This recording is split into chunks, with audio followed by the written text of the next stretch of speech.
Welcome to the Real News Network. I'm Paul Jay in Washington.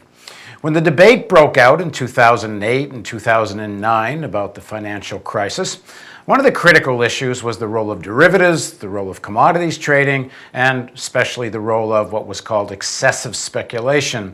And there's been a lot of debate about just how much does speculation drive up things like food prices, energy prices.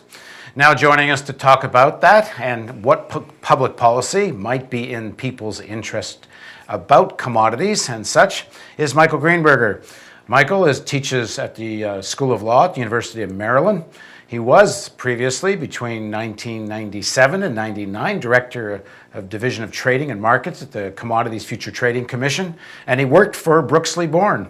He is also a technical advisor for many groups and congressmen. Thanks very much for joining us. Pleasure to be here. So let's just start with that basic question. To what extent does speculation or excessive speculation affect the price of energy and food? Well, as we sit here today, there's little doubt that excessive speculation, that is speculation that's unnecessary to the structure of the hedging markets for food and energy, is causing an inflationary bubble, and the American consumer, and for that matter, consumers worldwide, are paying an unnecessary premium for food and energy, which goes into the pockets of big banks and Wall Street traders and has nothing to do with developing supplies of scarce commodities. Well, before we explore more what excessive speculation is, what do you consider not excessive speculation? Well, you have to understand this in a historical context, and it really goes back to the beginning of the 20th century. In the beginning of the 20th century, the only derivative product or futures product that was extant were futures contracts that allowed farmers and consumers of farm products to hedge their pricing exposure. In other words, when a farmer began to plant a seed, he wanted to be guaranteed a certain price when the crops were brought out of the ground. So you could buy what were insurance contracts that gave you a hedge and an insurance for a fair price for the growth of your product. Similarly, those who used those products, for example, bakers and millers, similarly went into those markets to make sure they weren't paying too high a price. And the tension between the consumer and the producer caused the futures markets to be a fair reflection of what supply-demand would designate prices to be. In the beginning of the 20th century, farmers figured out that in the trading venue, which was in Chicago at the various futures exchanges, the traders could manipulate the price up and down by overwhelming the market with speculative bets on price direction. And what the farmers determined, and for that matter the bakers and the millers determined, was they couldn't use these markets as insurance contracts because the speculators were driving the prices in such a fashion that the markets became unusable. Give an example how that would work. I mean, how does a speculator do that? Well, a farmer, when they're hedging, is thinking about a fair price to get at the end of the farm season. He needs to interact with the consumer of farm products who wants a fair price as well. The farmer wants the highest price, the consumer wants the lowest price, and the tension between those traders who are forming these contracts makes the price adhere to supply-demand fundamentals. If speculators get involved, they don't care what a fair price is. If they conspire or work together or flood the market, they can say, okay, let's drive the price way up by bidding the price up, irrelevant to any economic needs. In those days also, it's not true today, and I can explain why, but in those days also, they would bid the price down and try and short the market. But they were destroying these markets for the use of hedging to protect the farmer and the consumer of farm products, and directly, and the consumer indirectly, who benefited from the tension of this price development mechanism. In the first piece of legislation Franklin Delano Roosevelt sent to the New Deal Congress was a response to this problem, an answer to the farmers' concerns about speculation, and he, in the New Deal Congress, in passing The Commodity Exchange Act of 1936 had a simple resolution to this matter, and that was market by market, limiting the involvement of speculators. To some extent, there is good speculation in that it allows the farmer and the consumer in this market to have liquidity and get in and out of contracts, and the speculator creates that liquidity. But there's a tipping point when there is excessive speculation, liquidity concerns go out the door, and prices become unmoored from price-demand fundamentals. What Roosevelt and the New Deal Congress said, we're going to put limits on speculation in those markets. And from 1936 to the early 90s, those markets functioned very smoothly. There were price variables, but the price variables dealt with supply-demand. For example, if there was a short supply of wheat, the price would go up. By limits, you mean how much any one party could own or control? Is it similar to what's being called position limits now? Yes, and it's not a party, it's a person who is in the market who has no need to hedge physical supplies that they are growing or buying. It is people who just want to bet, who don't touch the underlying commodity, but want to bet on price direction. And historically, from 1936 to 1990, a smoothly functioning market, whether you're talking about wheat, or you're talking about crude oil, or you're talking about metals, was 70% commercial handlers trying to hedge their prices and adhering the price to supply-demand fundamentals, and 30% speculators who are in the market betting on price direction, but are actually helping the market by assisting the producers in creating liquidity in the market. So this, for example, is an airlines that hedges their cost of fuel for the year versus that someone's just making a bet. Exactly. Someone wants to bet on the direction. Now, fuel, jet fuel is not a commodity, and what the airlines use is crude oil as a derivative, so they hedge in the crude oil markets. But a speculator would go into the market, say, I don't even know what a barrel of oil looks like, but I want to bet it's going to go up or I want to bet it's going to go down. What happened in the 1990s is almost under the radar screen. The big Wall Street banks, beginning with Goldman Sachs, created stealth exemptions to these limitations to allow them to get more heavily involved in the market as speculators, but going under the radar screen. And essentially, the principal vehicle these big banks used, and today the two foremost banks are Goldman and Morgan Stanley, is they wanted to offer their customers the ability to bet on the price direction of food and energy.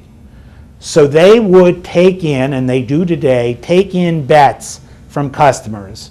Just like you go to a horse race and you go to the betting parlor and you say, I want to bet on a certain horse, they invite wealthy investors to come in and bet on the direction of a basket of 25 food and energy commodities.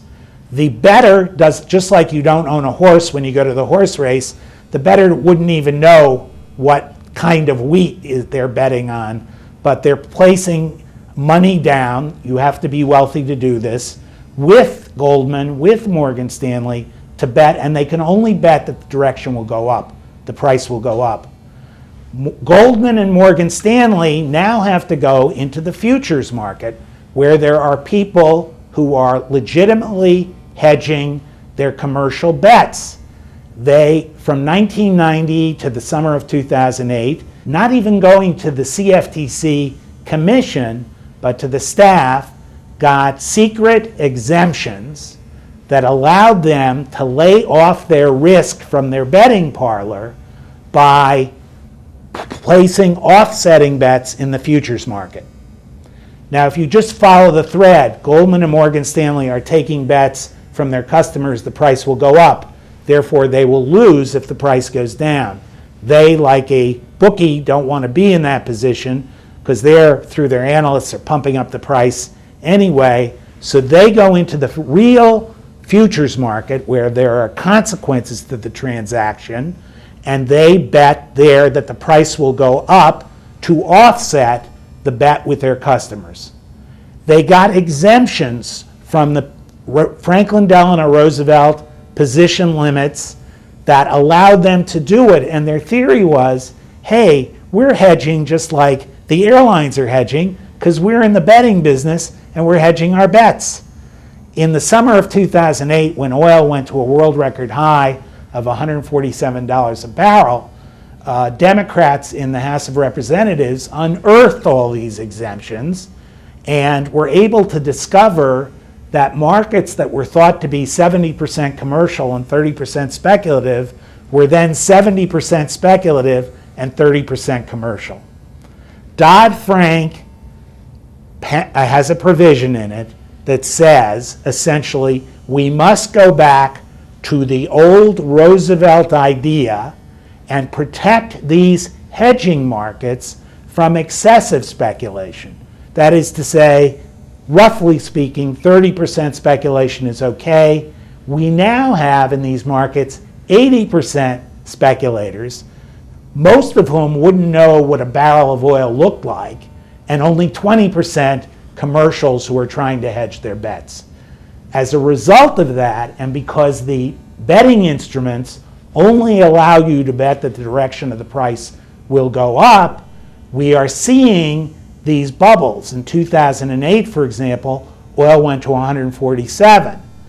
During the recession, investors pulled their money out. It went back down.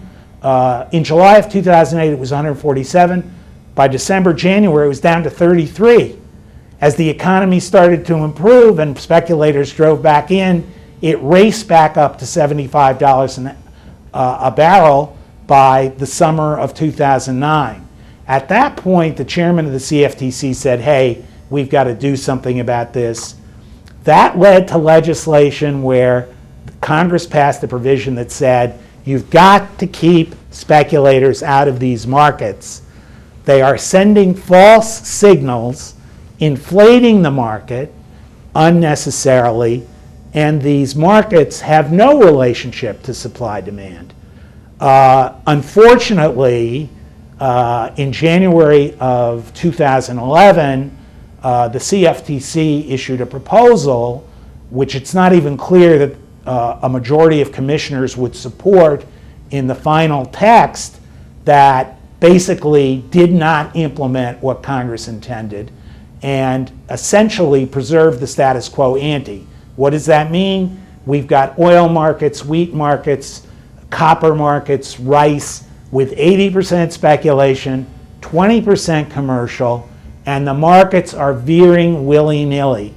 The demonstration is in the most recent meltdown that we've seen in the stock market, the oil market completely followed the Dow Jones going down when there was worry over the S&P downgrade, and now that the stock market is getting footing, crude oil is going back up again. So it is not a supply-demand factor that is governing the price of these products. It is how much money speculators have to put in those markets. And there are dozens of world hunger groups who are at the table right now saying that in third world countries, people are starving because Wall Street speculators have this little betting parlor going on and are artificially inflating the price of these commodities. Now, we were told that the CFTC is planning to regulate position limits and come up with a number like 10%, and they're trying to work at the regulation, but that lobbyists are slowing them down, but that there is some intent to do that. Is that the case? Well, most progressives groups, and by the way, Dodd-Frank has caused the CFTC over a broad range of financial regulation to deal with 50 different rules that they have to create. 90% of them are very controversial. If they're properly implemented, they undercut the too big to fail banks who are fighting like crazy to preserve their oligopoly over all markets. This rule on position limits, going back to the Roosevelt idea that speculators should be driven from these markets, is the most controversial. All of the rules have had 20,000 comments. 12,000 of those comments have been focused on position limits.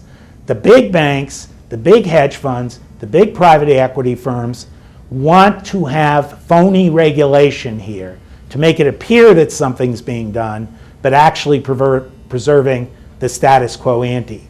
The progressive groups that have testified on this, unions, consumer groups, the AARP, environmental groups, public interest groups, are saying that the proposal is a phony, it doesn't do anything, it's regulation in name only, and want to put out of business the gambling that is going on in these markets. And the damning thing about this is once you understand this, it is not that difficult to understand how the American consumer is being taken to the cleaners.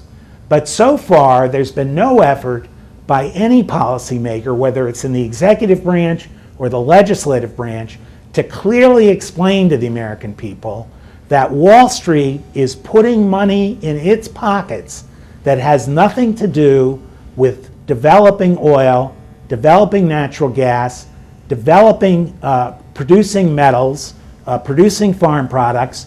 It's a betting parlor, and the money is going directly into the pocket of wealthy people. And when the American public is paying $4 a gallon for gasoline, none of that payment really has very much to do with developing new sources of energy and everything to do with putting money in the pockets of Wall Street. So if you were writing the regulation on position limits, what would it say? What I would say is anybody who is involved in a betting parlor and like a bookie laying off their risk is got to be subject to the very toughest position limits. Right now, the rule it does exactly what Wall Street wanted. Wall Street said, we're bettors, and we're laying off our risk like a bookie, so therefore we're commercial interests, and we should buy up all the contracts we want. And the proposed rule says, yes, that's right. You guys have at it, and then for everybody else, we'll have limits. You've got to knock the bettors, the betting parlors, which are banks, out of this market, make them subject to position limits. If that happens, most economists who've examined this, and many have, will say the price of these commodities will drop substantially. Thanks very much for joining us. Pleasure to be here. Thank you for joining us on the Real News Network.